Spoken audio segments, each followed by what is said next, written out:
बांग्लादेश में दीपू दास की पीट के हत्या कर दी जला के। मीडिया के लोगों ने बड़ा हल्ला मचाया, मुझसे भी कई मीडिया के लोगों ने कहा, मैंने उसको अपनी बात भी रखी। मेरा कलेजा छठी होता है जब दीपू दास को वहां मारकर जलाया जाता, मेरा कलेजा छठी होता है।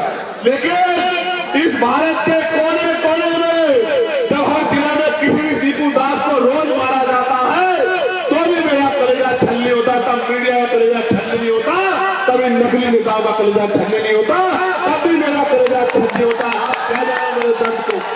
ये मीडिया के लोग, ये सरकार के लोग क्या जानेंगे मेरे दर्द को?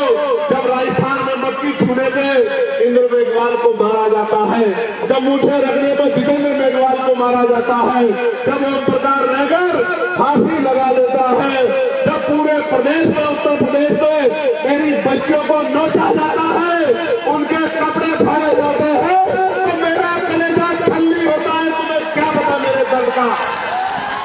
जिस दिन चंद्रशेखर आजाद इन गरीबों की ताकत से आगे बढ़ गया, किसी गुंडे की हिम्मत नहीं होगी मेरी बच्ची की तरफ आंख उठा के देख ले। याद रखना मेरी बात। अभी तो मौसम बदल रहा है, अभी मौसम बदल रहा है, तो ये मुझसे कहते हैं बोलते नहीं, मैं तो रोज बोलता।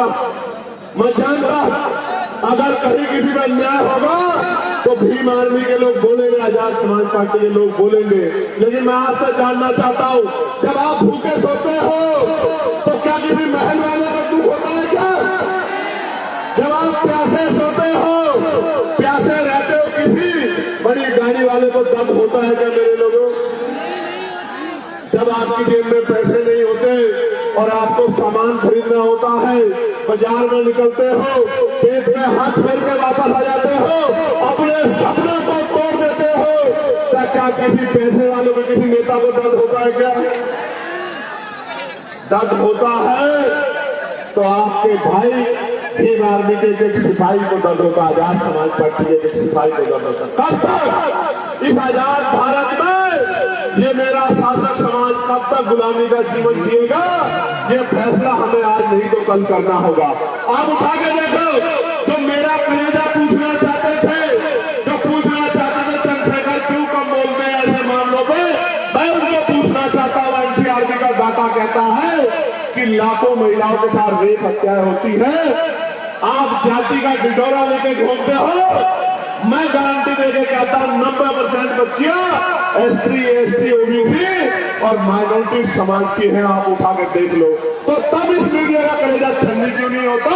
तब इन सरकारों का कलेजा छलनी क्यों नहीं होता? जब कुर्सी में बैठते और अपराधियों को बचाने का काम करते हो, तब आपका कलेजा छलनी क्यों नहीं होता?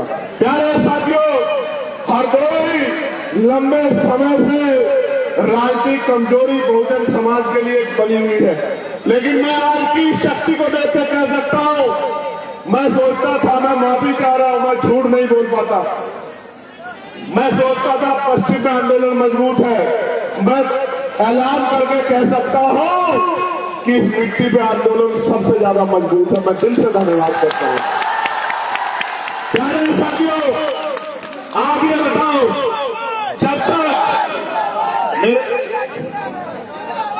जब तक आपकी जेब में पैसा नहीं आएगा, गौर से सुनना मेरी बात, जब तक मेरे भाइयों, जहां तक आवाज जा रही है, जहां जिस हालात में उसी में सुन लो, क्योंकि अगर एक दूसरे को बिठाने के चक्कर में पड़ोगे तो चीजें खराब हो जाएगी। आपको अगर सुई भी लगेगी तो मेरा कलेजा छलनी होगा। आप मेरी पीड़ा को समझो। मैं आपको पूछना चाहता हूं, जब तक इस नौजवान की जेब में पैसा नहीं आएगा, जब तक पढ़े लिखे नौजवान को नौकरी रोजगार नहीं मिलेगा, आप बताओ हमारे हालात कैसे बदलेंगे? बताओ, क्या बदल सकती है? देखो मेरी बात पर गौर करो। आजाद भारत है ना, सबको बराबर का अधिकार कहता है ना संविधान, अवसर की क्षमता है ना। मेरी माँ यहाँ बैठी है, मेरी माँ हाथ उठा के बता दें, अगर जिन माओं ने हवाई जहाज का सफर किया, जरा एक बार हाथ उठा के मुझे दिखा दो। क्योंकि मेरी माँ को हवाई जहाज का सफर करने के लिए अवसर नहीं मिलना चाहिए क्या? क्यों नहीं मिल रहा? आपको पता है, ये हवाई जहाज, ये हेलीकॉप्टर, ये अमीरों के जेब का सामान है, गरीबों की जेब का नहीं। समय बदलेगा, समय बदलेगा, मेरी बात को याद रखना। जो आज तक ट्रेन के डब्बे में नहीं चढ़ी एसी वाले में, उस अपनी माँ को, बहन को हेलीकॉप्टर हवाई जहाज में बिठाने का, उसको सम्मान दिलाने का काम उनके बच्चे करेंगे। मेरी बात को अपनाना। लेकिन मैं पहली बार नौजवानों से कर रहा था, मैं नौजवानों से पूछना चाहता हूं, जब धीरे धीरे आरक्षण खत्म हो जाएगा, सरकारी नौकरियां खत्म हो जाएगी, तो आरक्षण स्वतः खत्म हो जाएगा, तो इस देश में जहां इतनी गैर बराबरी जाति धर्म के नाम पे, तो आप गरीबों को कुर्सी में कौन बैठने देगा? इसलिए मैं पार्लियामेंट में बिल लेके आया कि निजी क्षेत्रों में आरक्षण व्यवस्था लागू होनी चाहिए। आप बताओ, होनी चाहिए नहीं होनी चाहिए? जोर से बताओ, होनी चाहिए नहीं होनी चाहिए? तो अगर आप मानते होनी चाहिए, तो अब आप जनवरी के बाद तैयार हो जाना। हम लोग निजी क्षेत्रों में SC ST OBC के लोगों को आरक्षण मिले, इसके लिए हम लोग पूरे प्रदेश में यात्रा करने का काम करेंगे। तैयार होने तैयार हो बताओ। और सुनो, जितना बैकलॉग बाकी है उसको हम लोग भरवाने का काम करेंगे। मेरी बात को आप याद रखें। जब राजकाज बनेगा, बड़े बड़े हाईवे बनते हैं, बड़े बड़े मॉल मिलते हैं, बनते हैं, जमीन अधिग्रहण की जाती है, मैं आपको विश्वास दिला के कहना चाहता हूं, जैसे आज की सरकार ने बिहार में 1 रुपया लीज पे 100 साल के लिए 1 एकड़ जमीन और हजारों एकड़ जमीन अडानी साहब को देने का काम किया है, तो मेरे रानी तो आप ही हो। मैं आपको विश्वास दिलाता हूं, राजकाज बनेगा, जिस गरीब पे जमीन नहीं है उसको हम लोग अखबार करके जमीन दिलाने का काम करेंगे। मेरी बात को आप याद रखें। यानी कि हर परिवार को रोजगार से जोड़ने का काम करेंगे। मैं तो पार्लियामेंट में आशा बहनों की वेतन वृद्धि, आंगनबाड़ी बहनों की वेतन वृद्धि, भोजन माताओं की वेतन वृद्धि, शिक्षा मित्रों की वेतन वृद्धि, अनुदेशकों की वेतन वृद्धि, PRT के जवानों की वेतन वृद्धि, होमगार्ड भाइयों की वेतन वृद्धि, पंचायत सहायकों की वेतन वृद्धि, चौकीदार भाइयों की वेतन वृद्धि, सबके लिए मैं पार्लियामेंट में आवाज उठाने का काम करता हूं। और पुलिस के जो भाई है, इनको 8 घंटे की ड्यूटी मिले, सप्ताह में 1 दिन छुट्टी मिले, बॉर्डर स्कीम खत्म हो, वेतन विसंख्या दूर हो, बीएड के भाइयों को, जो बीएड करे भाई हैं, उनको अध्यापक की नौकरी मिले, BDC के भाइयों बहनों को नौकरी मिले, इसके लिए मैं पार्लियामेंट में लगातार आवाज उठाता हूं। लेकिन जब मैं, हमारी संख्या कम है, जब मैं आवाज उठाता हूं तो वो सोचते हैं इस आवाज को दबा दिया जाए। कोई अधिकारी मुझे फोन करके कहता है कि आपकी संस्था छीन लेंगे। मैं उनसे यही कहता हूं हाथ जोड़ के कि वोट का अधिकार बाबा साहब ने दिया था और वोट देके इन लोगों ने पार्लियामेंट में भेजा है। वोट देके कामयाब बनाना या कमजोर करना वो इनके हाथ में है। इनको फैसला करना है कि ये क्या चाहते हैं। आप ये बताओ, आजाद समाज पार्टी को मजबूत होना चाहिए नहीं होना चाहिए? बताओ, आजाद समाज पार्टी की ताकत बननी चाहिए नहीं बननी चाहिए? देखो आज किस तरह के दिन आ गए हैं कि मध्य प्रदेश में संविधान निर्माता बाबा साहब अम्बेडकर का पुतला जलाया जा रहा है। क्या ये तकलीफ दे है या नहीं है? बताओ, क्या हमारे सिरे में आग लगनी चाहिए नहीं लगनी चाहिए? मैंने सरकार को चैलेंज किया है कि अगर 72 घंटे में उन पर अपराधियों में कार्रवाई नहीं हुई तो मैं पैदल ही ग्वालियर के लिए निकलूंगा और किसी कीमत पे पीछे हटने वाला नहीं हूं, क्योंकि हम अपने महापुरुषों का अपमान किसी भी कीमत पर नहीं सहेंगे। प्यारे साथियों, लड़ाई गंभीर है, समय कम है, काम ज्यादा है, नौजवानों की तरफ देश देख रहा है।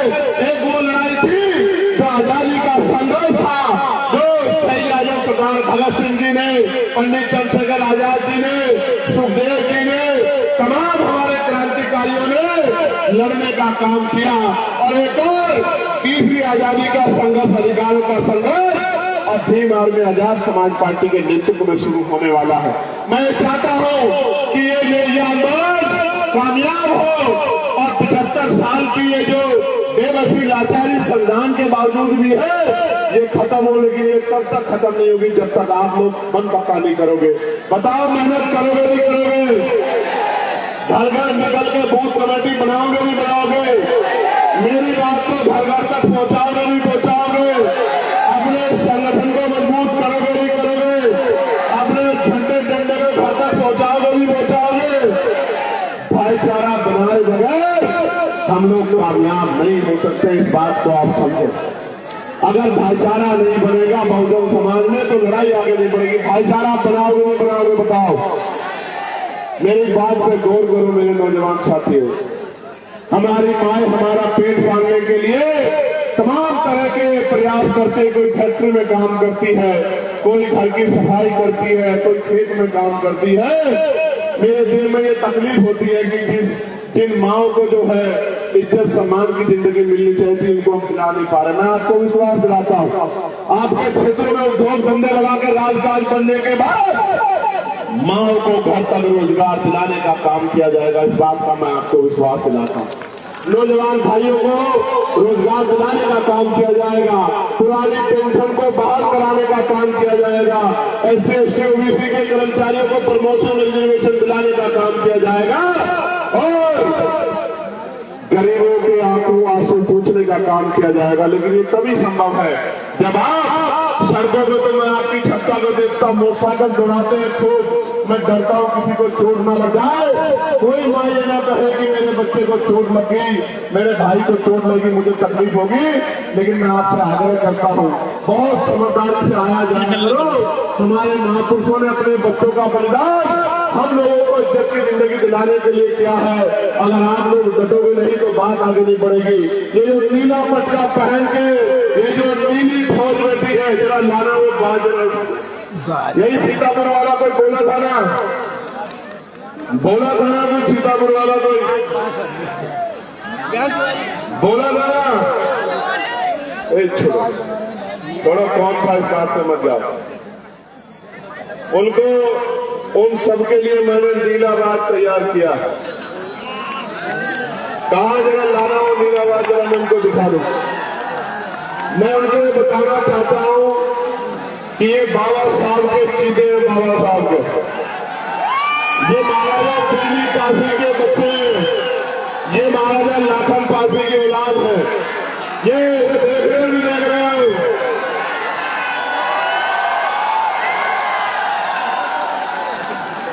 ये बाज ही सोने नहीं देगा उन लोगों को रात में, मेरी बात का आप याद रखना। और बाज के साथ साथ मजबूत नेता भी तैयार किए हैं भीम आर्मी ने। किए के लिए बताओ? मेरी तो बहुत बड़ी इच्छा है, मैं इसको अपने नेता को इस बार नेतृत्व करते देखना चाहता हूं। मैं पार्टी में इनकी सिफारिश करूंगा कि पार्टी इनको मौका दे और मैं भी इनके चुनाव में यहाँ काम करने के लिए आऊं और हमारा शेर विधानसभा जाए। मेरी तो दिल इच्छा इस बार ये है।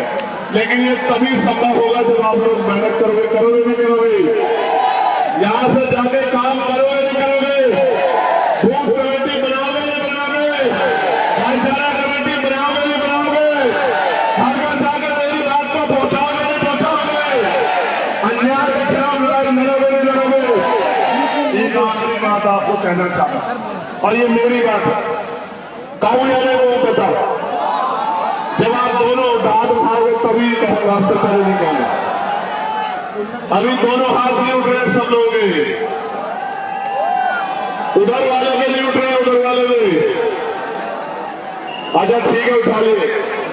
जो नौजवान पढ़ रहा है, पढ़ाई कर रहा है, मैं आज अपने उस भाई को विश्वास दिलाता हूं वो पढ़ाई करे, पढ़ाई लिखाई में अपने आप को पीछे ना रखे, वो कोई काम ना करे, वो मीटिंग में ना जाए, वो बूथ कमेटी ना बनाए, कोई बात नहीं चल जाएगा। लेकिन मैं उसको कहना चाहता हूं उसकी माँ उसके पिता अपना पेट काट के उसको पढ़ाने के लिए लगा रहे हैं। मैं उससे कहना चाहता हूं मेरे नौजवान भाई से, वो खूब पढ़ाई करे, खूब बेहतर पढ़ाई करे, ज्ञान में किसे पीछे आ रहे और आने वाले कल में समाज का नेतृत्व करे। निकम्मे नेताओं की जरूरत इस कमजोर समाज को नहीं है, इस कमजोर समाज को मजबूत नेताओं की जरूरत है।